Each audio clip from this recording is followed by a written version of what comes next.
আজকে আপনাদের দেখাবো যে লাউয়ের চারা মাছায় ওঠার আগে কিভাবে 1G কাটিং করতে হয়।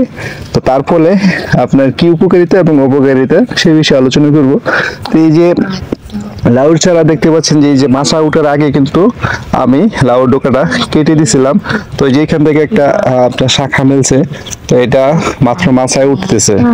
আর এই যে এখান থেকে আরেকটা শাখা মিলছে, এটা কিন্তু মাছায় উঠতেছে এবং নিচে আর একটা আপনার শাখা দেখতে পাচ্ছেন, এটা কিন্তু অনেক নিচে, এটা আমরা কেটে দিব, এটা রাখবো না, এটা আমরা কেটে দিলাম।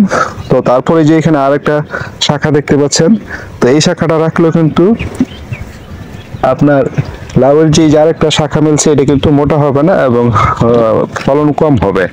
তারপরে এই যে এই শাখাটা আমরা কেটে দিলাম, কেটে দিয়ে মাত্র এই যে একটা শাখা রেখে দিছি, এটা আপনার এখন কিন্তু মোটা হবে, মোটা হয়ে মাছায় সুন্দর করে আপনার বড় হবে। তো মূলত মাছায় ওঠার আগে আপনি যদি 1G কাটিং করে দেন, তো সেক্ষেত্রে একটা শাখা এরকম রেখে দিবেন। তার ফলে হবে কি, আপনার দেখা যায় যে এই শাখাটা এই যে মাছায় কিন্তু উঠে গেছে অলরেডি। আর মূলত মাছায় ওঠার পরে যখন আপনার 2 হাত পরিমাণ হবে, তখন আপনার 2G কাটিং অলরেডি হয়ে যাবে। আর 2G কাটিং যখন অলরেডি হয়ে যাবে, তো তার ফলে কিন্তু আপনার মাছায় ওঠার পরে কিন্তু আপনার ফলনটা পাইতেছেন। আর যখন আপনার দেখা যায় যে মাছায় উঠে আপনার 2-2.5 হাত বাড়ার পর যখন আপনি 1G কাটিং করবেন, এবং পরে যখন আবার ওই শাখা থেকে আবার যখন 2G 3G কাটিং করতে অনেকটা সময় লেগে যায় শাখা প্রশাখা বড় হইতে এবং কাটিংগুলি করতে, তো সেক্ষেত্রে কিন্তু ফলনটা একটু দেরিতে পাচ্ছেন।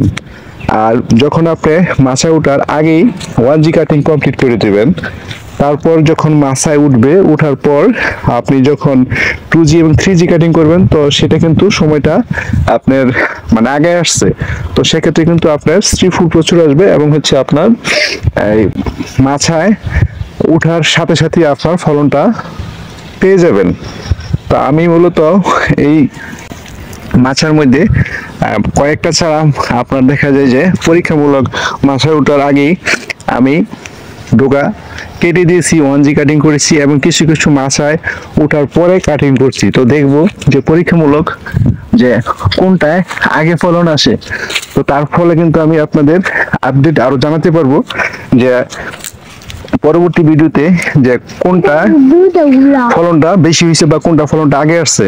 তো এই যে এখানে কিন্তু আরেকটা চারা আমি এই যে দেখতে পাচ্ছেন মাছায় ওঠার আগ মুহূর্তে আমি ডোকাটা কেটে দিছি এবং 1G কাটিং কমপ্লিট করে ফেলছি। তো এই যে একটা শাখা বের হয়েছে, তো এটা আবার যখন মাছায় 2 হাত পরিমাণ হবে, তখন আবার 2G কাটিং কমপ্লিট করে দিব। তো তার ফলে হবে কি, আপনার প্রচুর লাভ ধরবে। প্রিয় দর্শক, ভিডিওটি যদি ভালো লেগে থাকে তাহলে লাইক ও কমেন্ট করবেন এবং ভিডিওটি শেয়ার করে দিবেন। আর হচ্ছে আপনার আমার চ্যানেলটা সাবস্ক্রাইব করে রাখবেন নতুন নতুন ভিডিও সবার আগে পেতে।